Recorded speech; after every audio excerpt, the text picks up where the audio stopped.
Chapter 1: The Crushing Weight of Purpose. Have you ever laid in bed at 2 a.m., staring at the ceiling, and felt this crushing, suffocating weight on your chest? It's that quiet whisper telling you that you are falling behind, that everyone else has figured it out, that you are somehow failing at the game of life because you haven't found your purpose. We are born into a world that treats meaning like a hidden treasure chest. We are told, go to school, get the job, find the partner, climb the ladder, and eventually you'll find it. You'll find the meaning. But what if you've been lied to? What if there is no treasure chest? What if the entire game is rigged? In the 1940s, a chain-smoking, incredibly charismatic French philosopher named Albert Camus dropped a philosophical bomb that shattered the Western world. He looked at the universe, looked at human history, and declared, "Life has absolutely no meaning." But here's the twist. He didn't say this to depress you. He said this to set you free. Today, we're going to break down why the meaninglessness of life is actually the greatest news you could ever receive, and how embracing a philosophy called absurdism can completely eliminate your existential anxiety. Chapter 2 and 3. Who was Camus and the birth of the absurd? To understand why Camus thought life was meaningless, you have to understand the world he was living in. Europe was emerging from the most destructive, senseless war in human history. Millions of people had died for seemingly no reason. The old structures of religion and societal order were crumbling. People were desperately asking, if the world is this chaotic, what is the point of it all? Camus looked at this question and identified a fundamental clash. He called it the absurd. The absurd is born out of a very specific conflict. On one hand, human beings have this desperate, burning desire for meaning, order, and justice. We want the universe to make sense. We want the good guys to win. We want our suffering to mean something. But on the other hand, the universe is cold, silent, and completely indifferent to us. It doesn't care about your plans. It doesn't care about justice. The clash between our desire for meaning and the universe's silence. That is the absurd. Chapter 4. The Trap. How we react to the absurd. When we are faced with the realization that the universe doesn't care about us, we generally have three reactions. And if you want to be free, you need to understand why the first two are traps. The first reaction is physical escape. This is the nihilistic route. You realize nothing matters, so you give up. You check out. Camus firmly rejected this. To him, running away from life is cowardly. It's a surrender. The second reaction is what Camus called the leap of faith. This is philosophical suicide. This happens when the silence of the universe is too terrifying, so you invent a meaning. You blindly cling to a religion, a political ideology, or a new age philosophy that tells you, don't worry, there is a grand plan, you just can't see it. Camus wasn't anti-religion, but he was anti-self-deception. He said that taking a leap of faith to avoid the absurd is like closing your eyes during a scary movie. You're just pretending the monster isn't there. But then there is the third path, the one Camus chose, the path of rebellion. Instead of giving up and instead of lying to yourself, you look the absurd dead in the eye and you say, I see you. I know the universe is meaningless, and I choose to live anyway. Chapter 5. The Myth of Sisyphus, the core metaphor. To explain this, Camus used an ancient Greek myth, the myth of Sisyphus. Sisyphus was a king who cheated death twice. As punishment, the gods condemned him to the most brutal torture imaginable.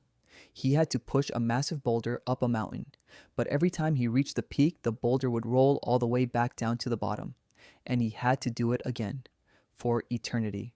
Sound familiar? It should, because you are Sisyphus. Think about your life. You wake up, you go to work, you pay the bills, you do the laundry, you go to sleep. The next day, you do it again. You scroll through social media, waiting for the weekend.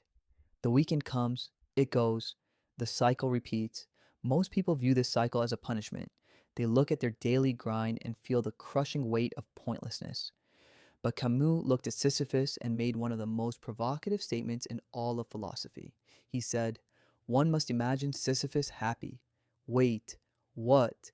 How can a guy being tortured for eternity be happy? Because Sisyphus is conscious. As he walks back down the mountain to get his boulder, he knows exactly what he's doing. He knows the gods think they are punishing him, but he refuses to be a victim. He claims the struggle as his own. He doesn't hope for the boulder to stay at the top. He doesn't pray for a different life. He embraces the act of pushing. The meaning isn't in finishing the task. The meaning is in the act of living. The rebellion is in the doing. Chapter 6. The Pivot. Why this is good news. The freedom. Okay, so how does this translate to you sitting in your room stressing about your future? Why is the meaninglessness of life actually the best news you've ever heard? Because if life had a predetermined meaning, you would be a prisoner. If the universe assigned you a specific purpose, say to be an accountant or to cure a disease or to follow a specific set of rules, then you would have no freedom. If you failed at that purpose, you would be an absolute failure. You would be living a wrong life. But Camus shattered that cage. By proving there is no script, he handed you the pen. When you truly accept that the universe is indifferent, all the pressure evaporates. You stop asking, what is the meaning of life? And you start asking, what meaning do I want to give my life today? You didn't ask to be born, you are just here, thrown into existence like a random dice roll. So, since you are here, and since nothing inherently matters, you are completely free to make it up as you go. Drinking a cup of coffee, that can be your meaning for the next 15 minutes. Building a business, that's a meaning you created. Loving your friends, that's a meaning you chose. The universe doesn't care if you make $1 million or live in a van. And that is incredibly liberating. It means your mistakes don't damn you and your successes don't make you a saint. You are just a conscious being experiencing the weird, beautiful, chaotic phenomenon of existence. Chapter 7. Practical application. Living the absurd life. So, how do you actually live this way? How do you stop feeling existential dread and start living the absurd life? Number 1, stop looking for the right answer. There is no right way to live. There is only the way you choose. Stop agonizing over making the wrong career choice or the wrong relationship choice. Make a choice, own it, and if it doesn't work, make another one. The universe isn't keeping score. Number 2, lower the stakes. We treat every decision like it's life or death. It's not. The universe is billions of years old. You are a blip. That sounds scary, but it's actually a warm blanket. Your embarrassing moment from 5 years ago, nobody remembers. Your failed project, it's dust. Lower the stakes, take the pressure off yourself, and just play the game. Number 3, reclaim the present. If there is no grand destination, then the journey is all there is. Stop sacrificing your today for a tomorrow that doesn't exist. If you hate your job, but you're doing it for a retirement that is 30 years away, you're missing the point. Find joy in the immediate, find rebellion in the mundane. Chapter 8. Summary. Albert Camus didn't want to depress us. He wanted to wake us up. He wanted to remind us that we are not passive characters in someone else's story. We are the authors. The next time you feel the 2 a.m. anxiety creeping in, the fear that you aren't doing enough, that you aren't enough, remember Sisyphus. Look at the boulder in front of you. Put your hands on it. Push it up the hill, not because it will stay at the top, but because you can. Imagine yourself happy. Defy the void by living fully in spite of it. If this video shifted your perspective, don't let the algorithm decide if you see us again. Hit subscribe and join the journey with Booked Wisdom. And I want to ask you, what is one thing you are going to do tomorrow just for the sake of doing it, with no expectation of a grand outcome?